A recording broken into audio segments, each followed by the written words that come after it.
Feeding birds brings us closer to nature, but new research from the RSPB shows it can also spread disease. So, the advice is changing.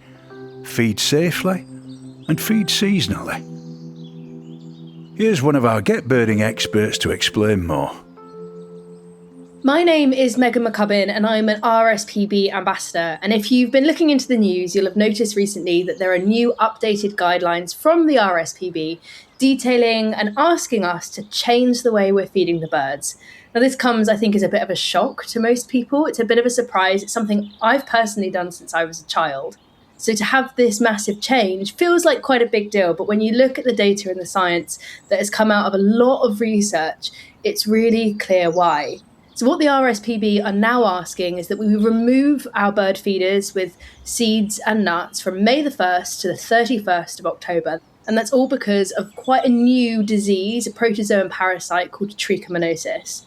It's a really nasty disease. It creates lesions in the back of the throats for lots of birds. It's known in doves, pigeons, even birds of prey, but in 2005 it became really prevalent in our finches. So they've declined about 60% in the last few years, which is a shocking statistic, and it is down to trichomonosis.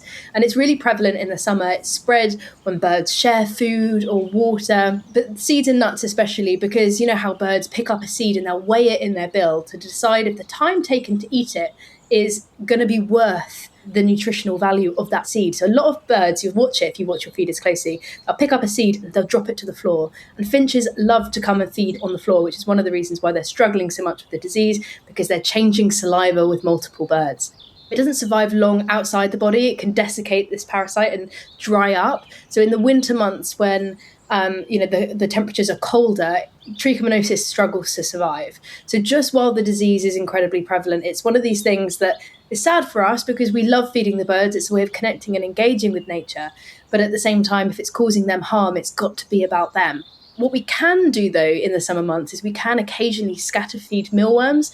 Mealworms are a great source of protein for birds, but move it around. So if you do it in one area of your garden one week, perhaps if you do it the following week, change the location of where those mealworms are. You can also occasionally put out fat balls. Fat balls are, again, a great source of energy, great for the winter, but also sometimes in the spring when they're going through breeding. I might still put mine out occasionally, maybe once every week or 2 weeks. And the key thing is we make sure that if we see a bird that looks unwell, and the way to tell if a bird has trichomonosis is they often look like they've got fluffed up feathers.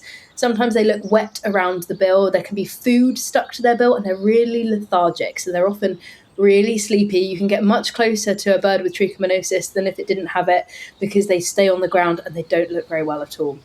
But they're actually, unfortunately, they can't keep food down. So whilst they look fluffed up, they're actually not getting enough nutrients in their body, which is why most of them die of starvation. But if you see one that doesn't look well, remove the food immediately, give it a break, wait for a few months before putting it back out again. There's all things we can do. We haven't been doing it wrong. We just need to adapt the way that we're feeding the birds and change how we look after them. We can still look after them in so many ways. We could plant seeds into our garden that create amazing life for pollinators that birds love to feed on. We can create natural food sources that bring birds into our garden in a different way. That's a fantastic alternative to do that benefits not just birds, but all wildlife.